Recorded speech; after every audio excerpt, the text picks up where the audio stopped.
Selamat pagi Bapak, Assalamualaikum warahmatullahi wabarakatuh. Pagi, Gimana kabarnya hari ini Bapak?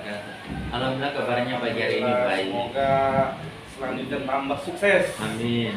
Baik, ini Bapak perihal dengan tugas CGP Angkatan 10. Saya ada tugas tentang mewawancari kepala sekolah atau atasan perihal tentang pengambilan keputusan seorang pemimpin. Nah, itu berkaitan dengan dilema etika atau bukan moral, di mana dilema etika itu pengambilan keputusan yang menentukan pilihan di antara dua pilihan, yang satu benar dan yang satunya lagi benar juga. Cuma tinggal memilah yang mana nih, kita akan pasti berpikirnya lebih agak susah nih karena benar dan benar, kecuali dengan kalau pengambilan keputusan bukan moral kan benar atau salah, otomatis kita pasti mengambil keputusan yang benar lah.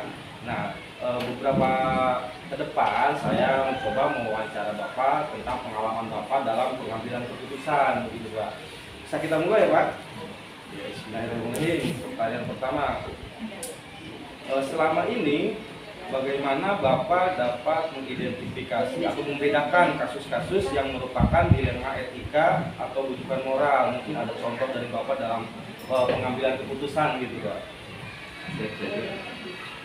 Ketika dilema itu situasi yang terjadi ketika seseorang memilih di antara dua pilihan, di mana kedua pilihan tersebut secara merah benar tetapi bertentangan. Contohnya misalnya dalam kenaikan kelas, orang tua mungkin memprotes guru,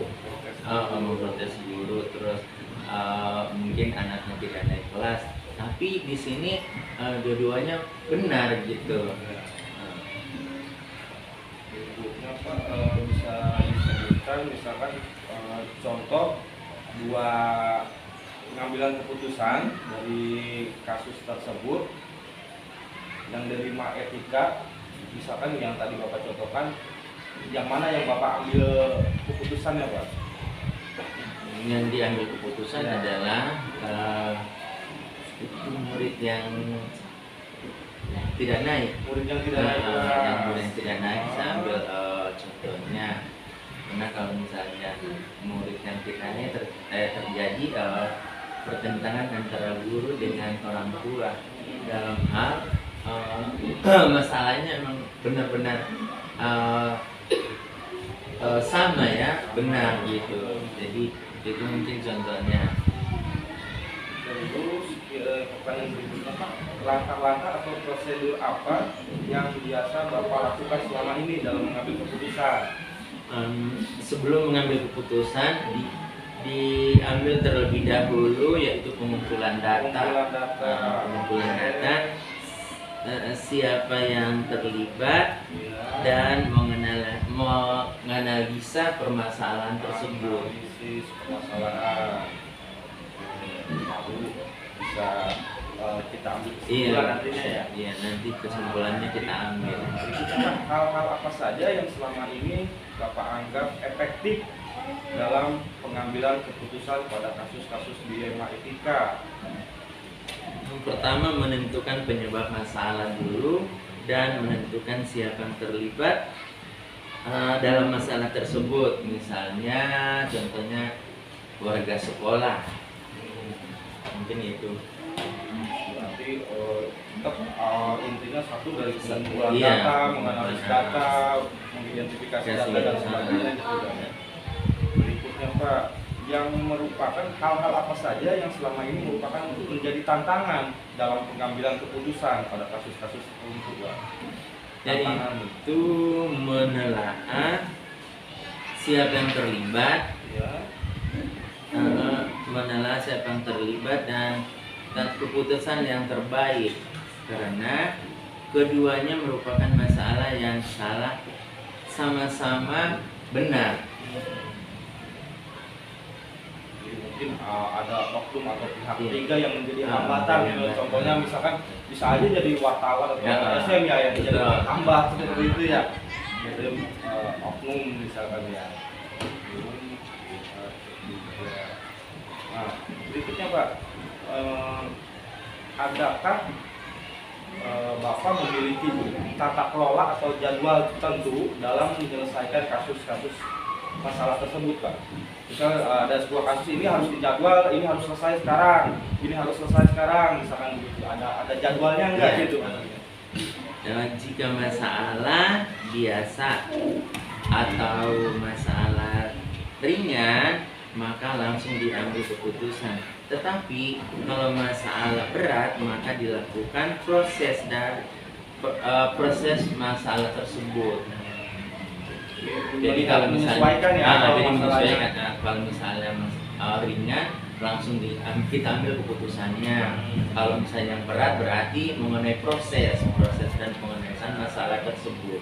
Menyesuaikan situasi dan Iya, kondisi betul. dari yang melihat situasi masalah tersebut. Terus berikutnya, Pak, adakah seseorang atau faktor-faktor lain atau pihak lain yang selama ini bisa membantu Bapak dalam mengambil keputusan itu, Pak? Ada, setiap mengambil keputusan harusnya dilakukan sesuai dengan nilai dan kebijakan dari pihak setiap murid. Misalnya murid melakukan misalnya melanggar peraturan, jadi kita harus mengambil keputusannya yang tegas. Bisa dengan diskusi dulu Diskusi boleh. dengan sama kepala sekolah atau dengan guru-guru lain dan bahkan mungkin sama orang tua murid juga bisa ya, Pak ya. Oke, baik. Yang terakhir, Pak, pertanyaan terakhir, dari setiap pengambilan keputusan kira-kira refleksi pembelajaran apa yang Bapak dapatkan? Nah, baik. Dari semua yang telah disampaikan, pembelajaran yang saya dapat petik dari pengalaman saya untuk mengambil keputusan di dilema etika, mungkin ada 3. Yang pertama yaitu individu lawan kelompok, kemudian rasa keadilan lawan rasa kasihan, yang ketiga kebenaran lawan kesetiaan, jangka pendek lawan jangka panjang.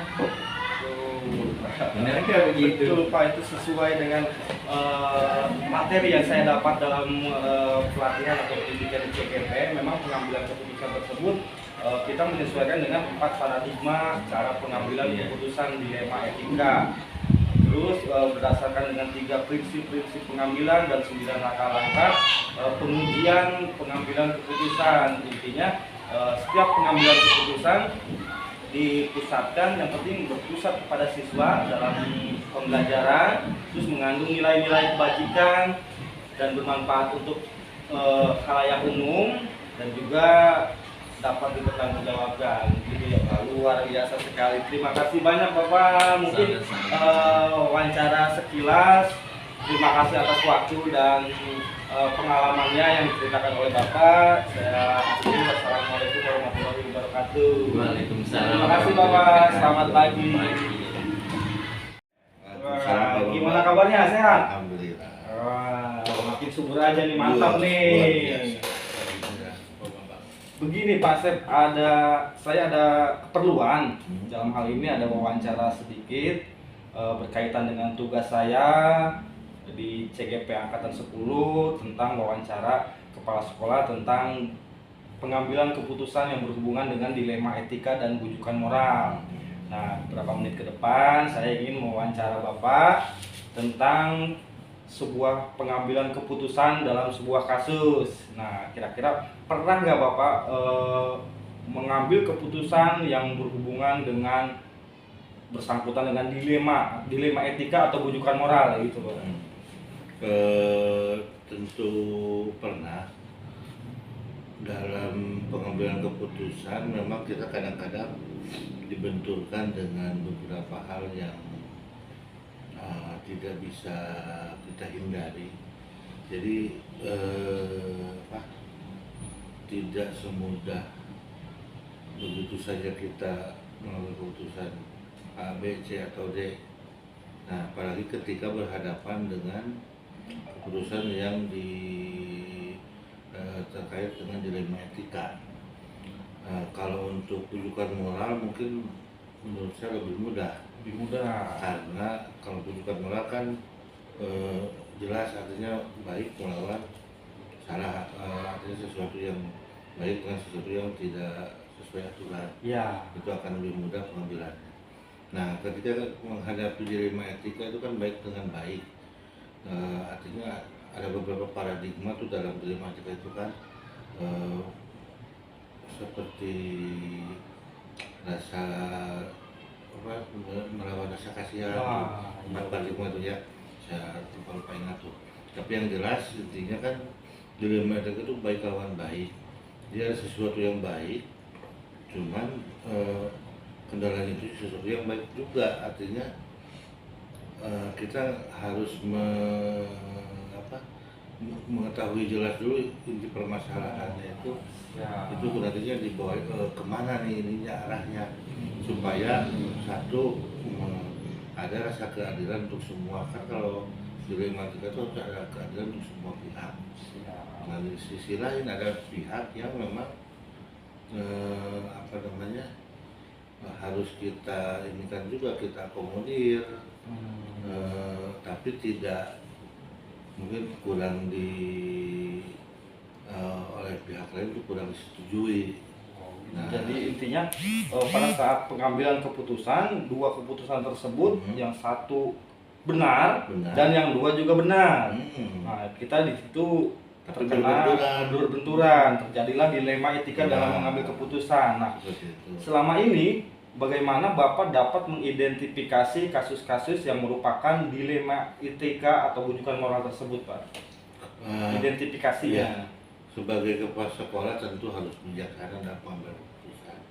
Ketika saya dihadapi dengan kasus dilema etika, yang pertama saya lakukan adalah saya harus tahu dulu kebenarannya dari kasus ini atau dari cari data lah. Ya, identifikasinya itu pengamat kita amati dulu apa yang terjadi, kemudian setelah itu kita harus banyak mendengar dari jangan satu pihak, tapi dengan pihak yang satu lagi, juga disertai dengan info yang valid mungkin dari pihak yang lain yang ikut terlibat atau mendengar atau menyaksikan kejadian yang terjadi ini.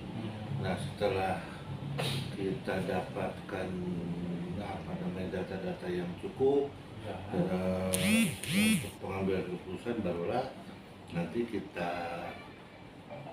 musyawarah berkolaborasi dengan yang lain. Karena harus tadi seperti saya bilang harus ada memiliki rasa keadilan. Keputusan ini nggak boleh satu pihak dirugikan, tapi pihak lain juga harus mengerti ketika yang keputusan yang diambil adalah A, semuanya harus bisa terima. Oleh karena itu diperlukan informasi yang valid. Setelah itu baru kita bisa mengambil keputusan. Baik, Pak. Setelah mencari data, berkolaborasi dengan tujuan keputusan dengan rasa penuh keadilan. Pertanyaan berikutnya, Pak. Bagaimana Bapak menjalankan pengambilan keputusan di sekolah, terutama untuk kasus-kasus di mana dua kepentingan yang sama-sama benar, sama-sama mengandung nilai kebijakan? Ketika kita sebagai pemimpin dihadapkan dalam sebuah pengambilan keputusan, nah itu kita harus identifikasi dulu ini masuknya ke dilema etika atau rujukan moral. Kalau sudah ditentukan salah satu yang mana, nah baru setelah itu kita ke tahap selanjutnya. Kalau misalkan kita dapati bahwa pengambilan keputusan ini adalah dilema etika, nah selanjutnya yaitu ada beberapa hal yang harus kita lakukan dalam pengambilan keputusan. Yaitu kita masuk langkah-langkahnya berarti ya. Kita harus memperhatikan 4 paradigma, 3 prinsip dan 9 langkah dalam pengujian keputusan agar keputusannya menjadi valid, baik dan diterima semua pihak. Mantap sekali, memperhatikan 4 paradigma, 3 prinsip dan 9 langkah-langkah mengambil keputusan. Bapak udah ahli banget nih kayaknya nih. Berikutnya, Pak. Berikutnya, hal-hal apa saja yang selama ini Bapak anggap efektif dalam pengambilan keputusan pada kasus dilema etika? Yang paling efektif mungkin menurut saya yang ketika pengambilan kasus dilematika yaitu berdiskusi dengan pihak yang terkait dalam permasalahan tersebut, terutama pihak yang langsung terlibat. Jadi kita harus bisa setidaknya bisa mengobrol atau diskusinya dari hati ke hati supaya memudahkan saya sebagai pemimpin dalam pengambilan keputusan. Baik Pak. Berikutnya, tantangan. Hal apa saja yang selama ini menjadi tantangan dalam pengambilan keputusan? Yang menjadi tantangan itu yang sedikit agak sulit untuk diputuskan gitu ya, yaitu karena dilema etika ini menyangkut hal yang sama-sama benar, Yang sama-sama benar. Jadi sama-sama bingung nih. benar. Jadi harus kita bisa memutuskan yang terbaik karena dua-duanya ini sama-sama benar nih. Oh, iya. Tapi mana yang terbaik, mana yang kita lihat dampaknya juga, baik buruknya, mana yang lebih berdampak buruk, untuk sebagai pertimbangan kita dalam pengambilan keputusan. Jadi dampaknya yang lebih besar, manfaatnya untuk orang banyak, intinya seperti itu ya Pak ya? Misalnya apa, kalau apa. Dan berikutnya Pak, apakah Anda memiliki sebuah tata kelola atau jadwal tertentu dalam sebuah penyelesaian kasus dilema etika Pak? Ada jadwalnya atau enggak? Atau langsung diselesaikan di tempat? Kalau saya sih tergantung seberapa mendesaknya permasalahan itu, harus seberapa mendesaknya keputusan yang harus saya ambil. Nah, ketika memang kasusnya artinya bukan nggak penting, artinya kasusnya tidak terlalu mendesak, mungkin saat itu juga saya selesaikan. Jadi gimana Langsung, situasi dan keadaan pada saat itu yang kira-kira urgent harus selesai, langsung segera diselesaikan. Kalau penting membutuhkan misalnya keterlibatan pihak lain, Mungkin agak lama itu gitu ya. mungkin saya jadwalkan kembali pada waktu yang memang kita tetapkan nanti. Berikutnya Pak, adakah seseorang atau pihak yang selama ini membantu Bapak dalam mengambil keputusan? Tentu ada, selain Dewan Guru juga ya, artinya untuk tempat diskusi kita, kita juga ada beberapa teman sejawat Yang sama para kepala sekolah gitu ya. Mungkin bahkan ada orang tua murid juga ya. yang memang lebih ada yang lebih kompeten dari saya ajak sebagai mitra diskusi kita untuk bahan pertimbangan pengambilan keputusan. Baik Pak, pertanyaan terakhir, dari kegiatan ini yang Bapak sampaikan, kira-kira refleksi atau pembelajaran apa yang Bapak bisa ambil petik dari pertanyaan dan jawaban yang kita laksanakan hari ini Pak? Kalau saya sih dari semua hal ini itu bahwa semua persoalan itu bisa diselesaikan. Tidak ada persoalan yang tidak bisa diselesaikan. Memang tergantung juga pada persoalannya, ada yang memang membutuhkan waktu yang cepat, ada juga yang mungkin sedikit lebih lama, tergantung ya kitanya sendiri.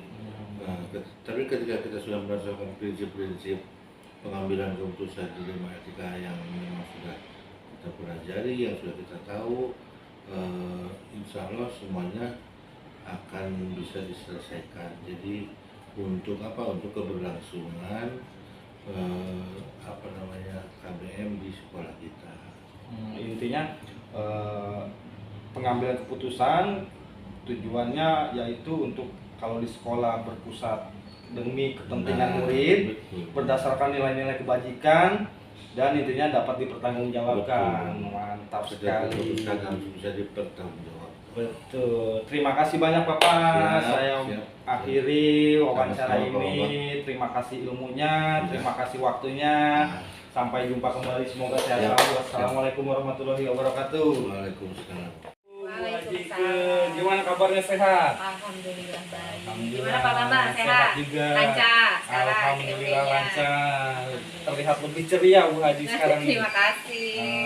Begini Bu, perihal dengan beberapa tugas saya di CGP, saya ada tugas untuk wawancara beberapa kepala sekolah terkait dengan pengambilan keputusan yang berhubungan dengan dilema etika dan rujukan moral. Nah, yang mungkin seperti kita ketahui, kalau dilema etika tuh sebuah pengambilan keputusan di mana kita harus memilih di antara yang pilihan yang pertama benar, yang kedua benar. Nah, ini yang disebut dengan dilema etika. Kalau yang kedua, yang rujukan moral itu pengambilan keputusan yang satu benar, yang satu salah, otomatis kita pasti ke yang benar. Nah, yang akan saya coba wawancara yaitu tentang dilema etika. Nah, sekarang bisa kita langsung aja ya Bu ya. Mangga. Selama ini bagaimana Ibu mengidentifikasi sebuah kasus-kasus yang merupakan dilema etika gitu kira-kira? Identifikasi kasus-kasus yang mengenai tentang dilema etika ya. Kan kalau kasus-kasus itu ada dua ya. Ada yang dilema etika, ada yang rujukan moral. Betul. Kalau memang nilainya itu nilai-nilai benar versus benar, berarti kan itu memang termasuk ke dalam dilema etika. Tapi kalau misalnya nilai-nilai tersebut benar versus salah, berarti itu kan nilainya masuk ke rujukan moral. Mungkin itu identifikasi saya. Nah, kira-kira pernah nggak Ibu pernah terjadi nggak kasus selama ini di sekolah ini gitu Bu? Kalau di sekolah ini, alhamdulillah belum karena memang saya baru. Tapi di sekolah-sekolah sebelumnya memang sudah tuh. Nah, Kayak masalah siswa nih, Iya, misalnya siswa itu namanya di pedesaan ya, orang tuanya mayoritas petani nih. Nah, mayoritas petani itu kan anaknya itu pasti ditinggal di rumah. Nah, ketika orang tuanya berladang atau ke sawah, itu anak disuruh menjaga adiknya. Alasannya tidak sekolah, berarti kan ketinggalan pelajaran tuh. Nah, kebetulan alasannya karena saya harus menjaga adik, disuruh orang tua saya. Jadi jarang masuk sekolah. Jarang masuk sekolah karena orang tua saya harus ke sawah seperti itu. Itu kan memang benar kan nilainya membantu orang tua. Bantu orang tua Nah, juga. iya. Ya, jadi sama-sama benar tersebut mengandung dilema etika gitu. Lalu kemudian gimana yang Ibu jalankan dalam mengambil keputusan hal kasus seperti itu gimana Bu? Saya penyelesaiannya, Iya. ya lihat dulu kebermanfaatannya, yang jangka panjangnya apa nih, melihat kemanfaatan jangka pendek, jangka panjangnya seperti apa, dianalisis dulu apa sih yang melatar belakanginya, dan ternyata penyelesaian saya waktu itu adalah memanggil orang tuanya sama-sama duduk bareng gitu secara kekeluargaan antara anak dengan orang tua dan wali kelasnya. Nah, nanti diajak itu waktu itu kita ajak ngobrol bareng bagaimana Bapak nanti anak-anak Bapak ini supaya tidak ketinggalan pelajaran. Oh gitu ya Bu ya, iya. Solusinya bagaimana? Nah, kebetulan solusinya itu dia sendiri yang menyampaikan. Gimana tuh kalau begini mah, saya berarti di rumah dulu jaga adiknya, baru setelah pulang sekolah saya akan ke sawahnya pulang sekolah. Oh begitu. Akhirnya disepakati seperti itu, alhamdulillah jadi berjalan. Bapaknya bisa berladang, anaknya juga bisa ke Berarti sekolah. dengan langkah-langkah prosedur bermusyawarah. Iya, bermusyawarah, pemanggilan dulu secara personal, kemudian bermusyawarah dengan pihak-pihak yang terkait gitu. Nah, terus berarti Itu langkah-langkah saya. Iya. Banyak sih, kadang-kadang kalau misalnya dengan pihak-pihak internal, dengan guru juga, saya juga ngobrol bareng bagaimana si anak ini tentang pembelajaran, kurikulumnya juga dipanggil gitu kan. Kan banyak tuh langkah-langkah uji-uji publikasi, intuisi kita seperti Iya, apa, betul. seperti itu.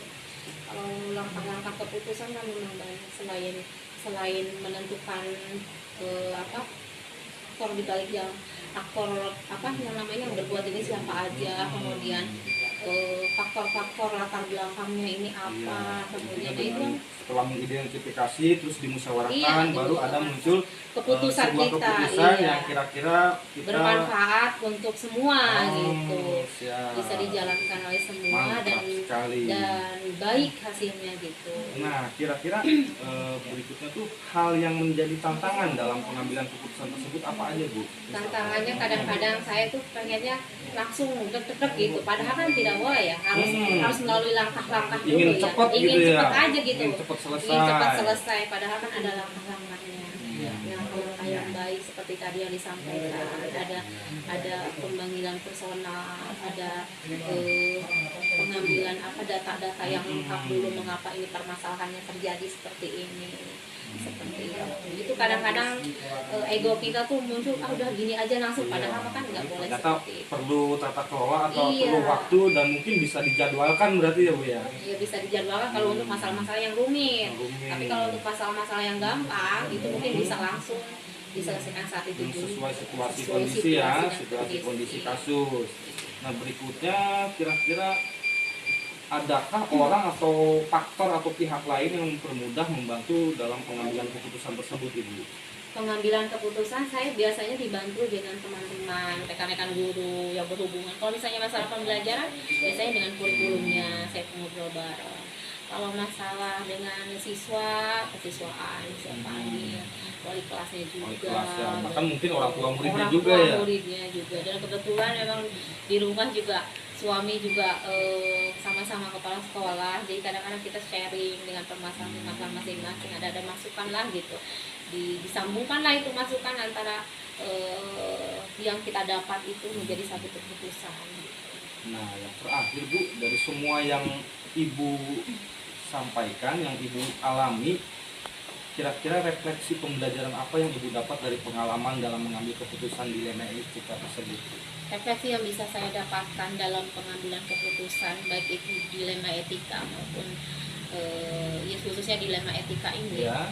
ini saya akhirnya bisa bagaimana mengambil keputusan melalui langkah-langkah yang tepat begitu ya, khususnya memang hasil keputusan ini memiliki jangka manfaat yang cukup panjang, bermanfaat bagi semua dan khususnya yang pastinya berpihak pada murid. Oh, mantap sekali. Berarti dari semua pengambilan keputusan tentang dilema etika dengan memperhatikan 4 paradigma, 3 prinsip pengambilan keputusan dan 9 langkah-langkah Iya. pengujian keputusan, kita intinya dasarnya berarti menyelesaikan masalah atau mengambil keputusan yang penting yang pertama berpusat pada Berpihak pada murid, siswa, berpihak iya. pada murid, terus Betul. mengandung nilai-nilai Mengandung kebajikan nilai-nilai kebajikan. dan dapat dipertanggungjawabkan. Luar biasa sekali, mantap sekali, Ibu. Terima kasih, Iya, hatur nuhun. sama-sama. Beberapa wawancara pertanyaan yang sudah dijawab mantap oleh Ibu. Semoga kedepannya saya bisa menerapkan dalam pembelajaran di sekolah. Terima kasih sekali lagi. Sama-sama. Terima kasih. Sukses selalu buat Ibu. Amin. Saya mohon pamit. Assalamualaikum warahmatullahi wabarakatuh. Waalaikumsalam warahmatullahi wabarakatuh.